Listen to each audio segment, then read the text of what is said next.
Hi, I'm Rachel, and this is my Spring 2026 quarterly writing wrap-up video. I make these videos every 3 months in order to set writing goals for myself, see if I meet them, or if a certain SEPTA has to come visit me. And with this video, I guess we're also halfway through the year and definitely feels like we're very much into summer by this point. It is very hot in the DC area right now. It's like probably inching close to 100 degrees at least, probably feels worse. So I actually do have my AC on. Well, it's not on right now. It might be triggered sometime in the video. I figure, why not? Let's just be real about this. There's a lot to be real about in this video as I hold myself to account. But anyway, I tend to organize these videos into 4 parts, and you'll see the parts progress as little marquees go down the screen. So, without further ado, let's get into it. So the spring definitely doesn't feel like my most productive writing quarter to date. I'll certainly be touching upon some of that as I recap my goals a little later on. So one of the major things I did was I was writing a sci-fi sort of post-apocalyptic story, and I shared parts of it with one of my writing groups. It was a more anxious experience for me than usual because this particular story was inspired by October 7th. I don't think I can get away from saying that it's an allegory for the Israeli-Palestinian conflict, and that in and of itself is charged ground. So I don't know. This was a more complicated, more challenging experience of sharing and trying to think about what I was doing with this project. I don't know for sure if I succeeded in my main goal, if I can completely succeed at my main goal. I'm trying to explain the trauma of October 7th to a wider audience. Basically, maybe it's good that I say that, and that'll help ground me with revisions, so forth. But I also have kind of put that back on the back burner. The truth is, I put it on the front burner a lot and at the beginning of the year, and put my fantasy novel on the back burner. But now my fantasy novel, I guess, is back on the front burner, at least of my fiction work. So yeah, I've been submitting one chapter at a time to another writing group. Well, technically they're part of the same writing group, different critique groups within it. But anyway, it's the sci-fi fantasy critique group that meets monthly, and I submit a chapter at a time to them. And that definitely feels like a much more productive experience. I do get some really great feedback. Sometimes it does feel like being slashed to death at the actual session, where it's like, oh my gosh, I'm doing so much worse with this than I hoped. But then I get these great ideas, and I like parse through how I want to improve things. And so far that's been going pretty well. It's been a slow experience, chapter by chapter, but it has been going pretty well. And if I want to end on a more positive note, one thing I did that I've been meaning to do for a while is that this fantasy novel, it has a very musical core to it, and there's this major song that's sort of a thematic song. I based it in part off of a song from Frozen 2 and wrote my own lyrics several years ago now during NaNoWriMo, but I knew from the off that the lyrics were my lyrics, they were too strained. It was obvious that, I was a writer trying to write something for this purpose. So finally this quarter I did rewrite the song a bit. I went through a little bit of trial and error about how I should do it, but I think at the very least, it's a stronger song now than it was. So we'll have to see where that takes us into the future.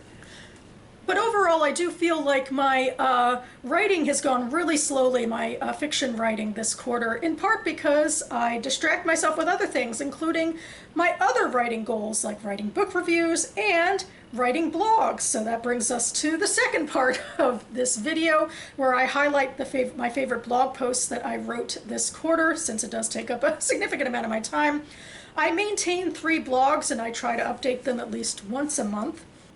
And I'm going to start with my reading and writing blog.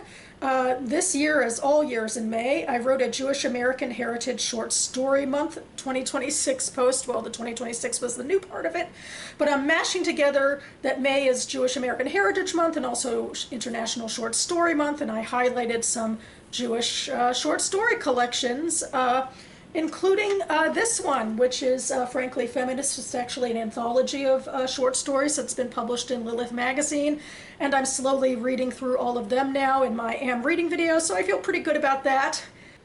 Then for my Hava's Footsteps blog, this is kind of a catch-all blog for me where I talk about broad Jewish issues or pop culture issues, whatever is catching my fancy. And this quarter I did a lot of pop culture stuff, and one of them was that I finally watched Alien Earth Season 1. I wasn't actually intending to watch it. I don't know. You know, I saw the trailer last year at San Diego Comic-Con. Well, I wasn't at San Diego Comic-Con, but I saw it on YouTube.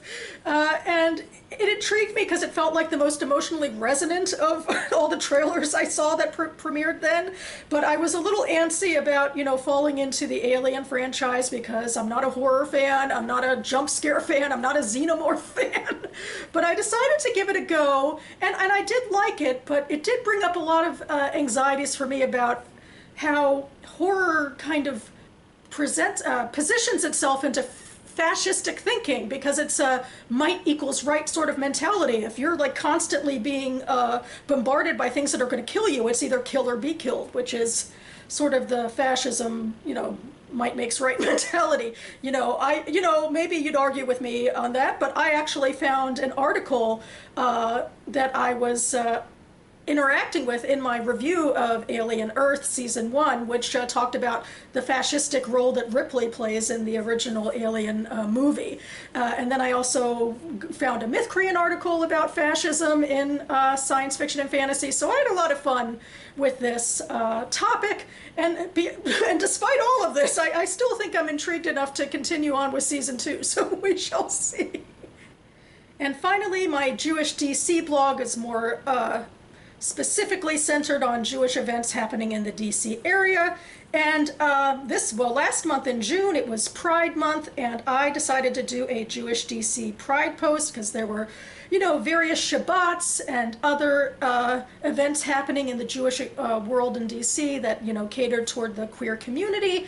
And another thing I decided to do for fun is there is a local DC bookstore called Little District Books, which centers on the queer community. It sells, you know, LGBTQ literature, and you can, you know, search for what's available. So I searched for various Jewish titles, Jewish queer titles, and I found a few that I'd read, and I went ahead, and that were on their shelves, so I went ahead and recommended them. So in my heart of hearts, I kind of hope somebody went ahead and bought a book based on my recommendation. It's probably unlikely. I'm a small fry blogger as well as a small time fry booktuber, so, but, you know, I was very happy to, you know, it was geeky fun to, you know, go through those books again. All right, but we're back to the meat and potatoes of this video as I get to my spring 2026 goals recap. I'm finalizing, I guess, what I actually did or didn't get up to this quarter and see how this ends. So, goal number 1 was to finish my sci-fi / post-apocalyptic story for reals, because I am still almost at the end, but I ended up putting it back on the back burner and focusing on other things instead, so I am still not finished with this story. And I'm a bit anxious and feel guilty about that. It's been a little while since I've touched it, and I'll have to, you know, revisit some things with that. But no, I did not meet this goal. Goal number 2 is to get out of Act 1 of Asau for reals. Asau is my fantasy novel, and I am not completely out of Act 1 yet. I am very, very close. I guess, essentially, maybe I'm being a little too porous with the idea of when Act 1 turns into Act 2, but I feel like the definitive end of a huge Act 1 story arc is going to be the next chapter that I tackle. It used to be the chapter that I just tackled for my SFF Affinity group that I submitted, and we actually went, I got some great critiques on it in July, just a couple days ago. But now I moved a couple things to the next chapter, so I'm still technically literally in the woods, because this subplot takes place in a dark forest that my character has to leave.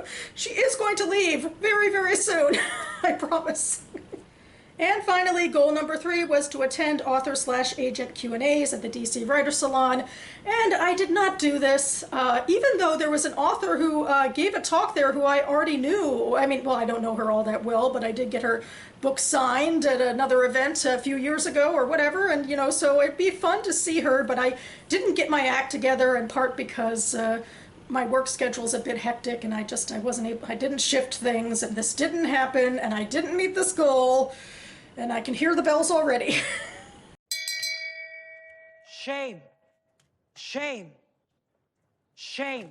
This video is posting right before episode 3 of season 3 of House of the Dragons. And my thought process about, the septas and the septons of Westeros and of King's Landing are probably, I don't know what they make of the Civil War, except that war is pretty bad for everybody at all times. Although maybe it's good for worship attendance, for people who otherwise feel very trapped and like maybe nuclear dragon bombs are raining down on them. Maybe it's actually really good for business, and the Septa's not wanting to shame the Targaryens for their shenanigans, but I'm thinking that part of the story won't be explored necessarily, the Septa connection, but we shall see. Well, I can go try for my own redemption as we go into the 3rd quarter of the year, and I present my summer 2026 goals announcements. Some of these goals might feel a little bit similar, but what can you do? I'm just trying to keep on keeping on here. So, starting with my new goal number 1, it is to finish my sci-fi/post-apocalyptic story by the end of July. So I'm starting off really by walking off of a cliff. Like, if I wasn't able to finish it during all of last quarter, why do I think I could finish it by the end of this month? But I figure, why not just go big or go home? Goal number 2 is a Sal related. It's to get Shauna home, aka a decent step into Act 2.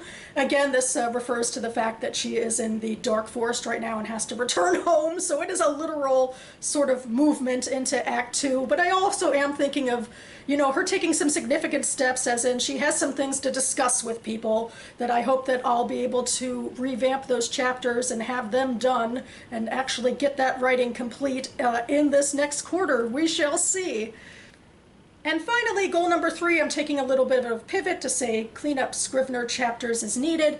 This refers to something I brought up in my last quarterly wrap-up video, that I was having some difficulties with my computer, and my Scrivener document kind of went awry, and I think some of the chapters are like older chapters that I had then revised, but they somehow didn't make it into Scrivener properly because I was having I was having some issues that I won't necessarily go into. My goal is that I would like to go ahead. I have the most recent chapters saved elsewhere, so all I really have to do is retype them or remove them into the Scrivener file. And I actually do hope that retyping something into Scrivener, maybe it'll help me, continue to make this story stronger. Or alternatively, it might add even more words to my never-ending word count. We shall see. So that about covers it for me now. I will, of course, leave links to the blog posts I mentioned down below.